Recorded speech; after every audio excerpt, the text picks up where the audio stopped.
Allez, on va retrouver Amaury Guibert que vous avez aperçu dans le journal il y a un instant pour vous parler des multiples agressions de femmes qui ont eu lieu à Cologne le soir du réveillon. Vous le savez, on en a déjà dit, ça a provoqué un véritable choc justifié en Allemagne. Et du coup, le pays s'interroge. Comment ça a pu se produire? Est-ce que les immigrés sont vraiment responsables de cette affaire-là? Comment éviter à l'avenir que ça ne se reproduise?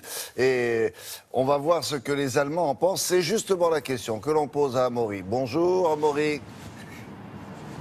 Bonjour William, bonjour à tous. Effectivement, les questions sont nombreuses et les réponses, eh bien, elles arrivent lentement, mais ça peut se comprendre parce que ce qui s'est passé à Cologne a vraiment créé un malaise national. Jamais de tels incidents ne s'étaient produits dans le pays. Une foule d'hommes éméchés qui s'en prend systématiquement aux femmes pour les voler ou les agresser sexuellement. Et puis cette dimension totalement nouvelle, une majeure partie des suspects de ces agressions seraient des demandeurs d'asile ou des étrangers en situation irrégulière. Alors que faire maintenant? Que peut faire notamment la police allemande pour empêcher que de tels incidents se reproduisent à l'avenir? Alors beaucoup demandent une présence d'abord plus massive d'effectifs sur le terrain, notamment autour des grands événements comme la nuit du réveillon, où ça sera bientôt le carnaval à Cologne.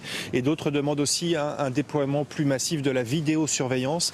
82% des Allemands se prononcent pour plus de caméras dans les rues ici en Allemagne, selon un sondage qui a été réalisé la semaine dernière. Mais la vidéosurveillance est-elle une réponse adéquate, pertinente face à des incidents comme ce qui s'est passé à Cologne? Voici quelques éléments de réponse dans ce sujet réalisé avec Brice Boussoir. En Allemagne aussi, elles ont envahi l'espace public. Les caméras de vidéosurveillance sont partout, mais permettent-elles vraiment de faire diminuer la délinquance? À Munich, on en est persuadé. Une centaine de gares du réseau de transport public sont équipées. Un voyageur sera filmé au moins une fois à chaque fois qu'il prend le métro ou le bus. Quand il s'agit de simples dégradations, nous pouvons tout de suite réagir. Après, il y a d'autres délits qui sont commis en à peine quelques secondes et là, on ne peut pas intervenir. Mais les enregistrements vont aider la police dans son travail d'enquête. Exemple, avec l'agression de ce retraité qui avait défrayé la chronique à Munich, les auteurs ont pu être retrouvés. Même chose à Berlin en 2011, avec cette autre agression. Les partisans de la vidéosurveillance sont de plus en plus nombreux en Allemagne, mais dans un pays où le respect de la vie privée est toujours mis en avant, les caméras suscitent encore des réticences. Il y a bien assez de vidéosurveillance en Allemagne. Ce n'est pas en mettant encore plus de caméras que ça va empêcher les délits. Ça dépend. Il ne faut pas qu'il y ait des abus. Et puis ça coûte beaucoup d'argent. Ça ne peut pas remplacer la présence de policiers sur le terrain. Et le plus important, c'est que les gens soient citoyens et qu'ils empêchent que de tels faits se produisent.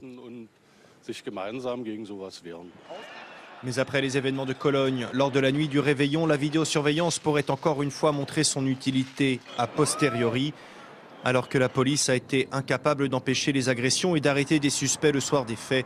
Les caméras ont depuis permis d'identifier plusieurs personnes. Amaury, pour terminer, ces événements se sont déroulés au moment de Noël. Alors, l'enquête, depuis, a-t-elle progressé? Et qu'est-ce qu'on sait vraiment aujourd'hui? Alors l'enquête progresse et elle a pris une ampleur encore plus grande ce week-end puisqu'on a appris que la police dénombrait maintenant plus de 500 plaintes.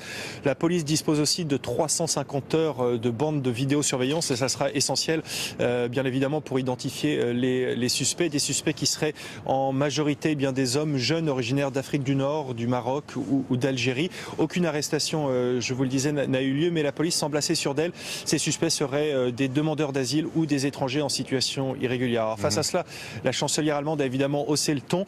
Elle s'est dite favorable à ce que les demandeurs d'asile soient expulsés plus facilement quand ils commettent de tels délits. Mais attention, pour le reste, ça ne devrait pas changer fondamentalement sa politique. Cette fameuse politique d'accueil qui s'adresse exclusivement aux réfugiés de guerre. Pour les autres migrants, et notamment les migrants économiques, Angela Merkel a été très claire. Eux n'ont pas vocation à rester ici en Allemagne. Et ce qui s'est passé à Cologne ne va évidemment pas changer ce discours. Merci beaucoup, Amaury. À bientôt.